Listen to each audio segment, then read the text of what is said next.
To start off, Muslims believe that there is only one supreme God, Allah. In Islam, to believe in Allah is not only to believe in Allah's existence, but also to believe in all Allah's attributions, to worship Allah alone, and to obey all Allah's commands. Tawheed includes the oneness of lordship, oneness of worship, and oneness of names and attributes.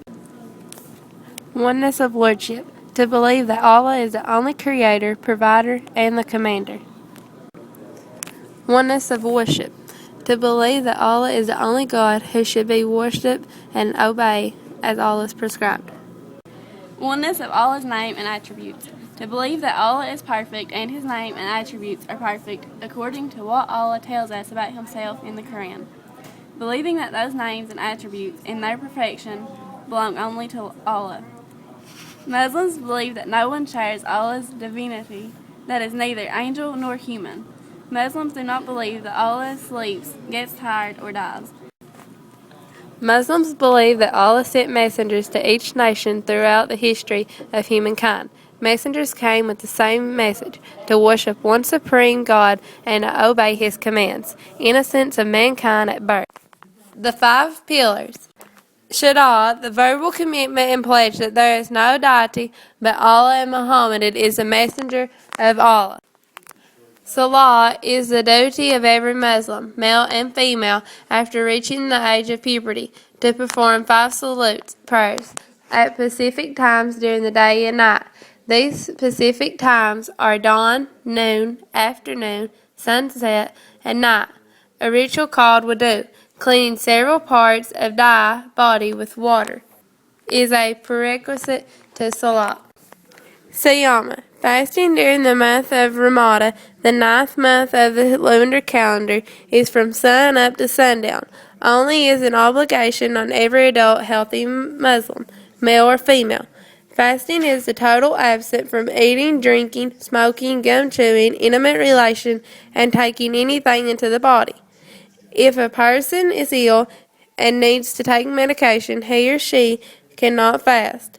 Fasting is also a time of discipline oneself from bad behaviors such as arguing or saying mean things. Those who are ill or unable to fast for the health or reasons of age are exempt from fasting. However, they should feel the poor 1 meal for every day they miss fasting. Women who are pregnant or nursing or any who are traveling are also exempt from fasting. However, when there is a situation changes, they make up the days of fasting or feed the poor 1 meal for each day of fasting they are.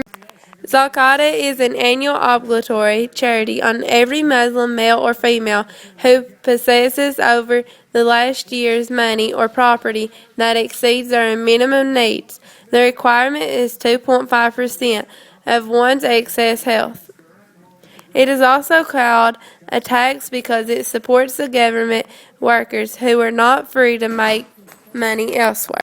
Hajj, the performance of pilgrimage to Mecca, Saudi Arabia, is required once in a lifetime of every Muslim, if financially able as well as physically able.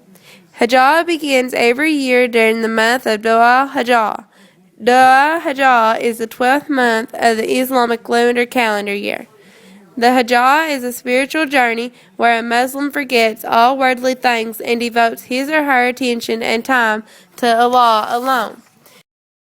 In Islam, there are 6 pillars of faith: belief in Allah, His angels, His books to mankind, His prompt and messengers, the Day of Judgment, and destiny. Belief in God. Islam teaches that there is one unique God, Allah, who should be worshipped and obeyed. Muslims believe that Allah created unseen creatures such as angels. Muslims believe in their existence, their names, their tasks, and their descriptions as unexplained in the Quran and in the Sahih teachings of the Prophet. Beliefs in the books of Allah. Muslims believe that Allah from time to time revealed books to mankind through His prompts. These books originated from the same divine source. They are all divine revelations. Muslims believe that in the original text of these books, when they were revealed, the five promised divine books are Abraham's Scrolls, Zabur, revealed from the prophets David, Torah, revealed from the prophets of Moses, Injil, revealed from the prophets of Jesus, Quran, revealed from the prophets of Muhammad.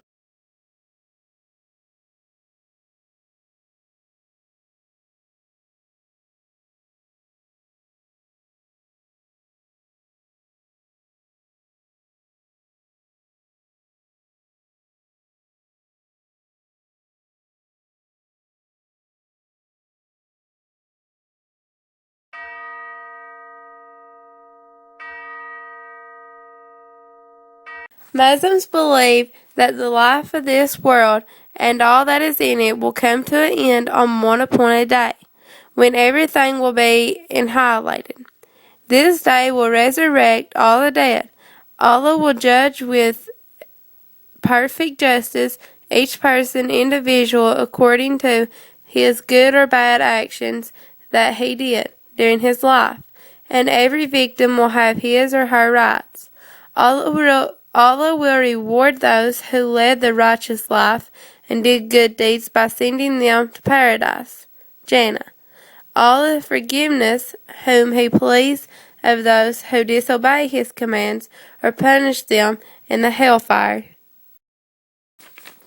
Muslims believe that since the whole universe is entirely under the direction and control of Allah, then everything that is or happens in this universe, from the smallest to the greatest event, is governed by Allah. Muslims put their trust in Allah, only they are required. However, to make a sincere effort to strive and do their best, and not simply sit back and let things take course in blind resignation, such as beliefs, gives a person a tremendous degree of inner certainty, confidence, and peace of heart, especially in the face of afflictions. Moreover, he lives with his assurance that whatever it comes to any individual, including death, cannot fail to come at this appointed time. In 570 CE, Muhammad was born in Mecca to the clan of the Hashim, which was the leading tribe of the city.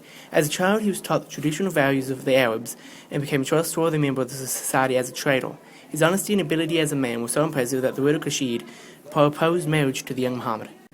In 610, the pious Muhammad became concerned about the evils of wealth and idolism in Mecca. One day he meditated in a cave in the mountains surrounding Mecca, to seal that he became a prophet. The angel Gabriel held forth that Muhammad was to be the messenger of God. Muhammad, fearing that he might have gone daft, told his wife of the occurrences, but she told him that God must have chosen him for prophecy. She then became the first convert. For the next 22 years, the angel revealed the messages of God to the prophet. These teachings of honesty and justice were eventually collected into the Quran. Muhammad slowly gained more followers than his friends and family, but in 1613 CE, he began preaching to other Meccans. He brought them monotheism. He taught them of equality, including heightening the status of women, sharing of wealth, and taking care of orphans.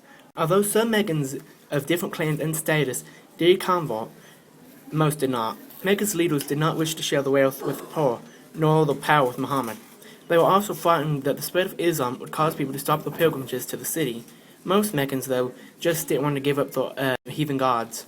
They slandered Muhammad's name and called him a liar, the powerful persecutor of the Muslims. Likewise, non-Muslims boycotted the Hashim for 3 years.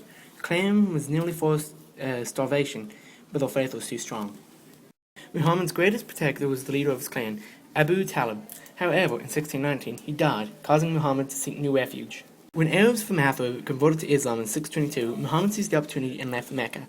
Many of the new city received the popular message and converted. He stressed for them to place the union of each other above that of family, tribe, or even clan. He even told them to keep peace with the people of the book, aka the Jews and Christians. Meccans still felt threatened by the Muslims, so in 622 waged a war against them and were defeated.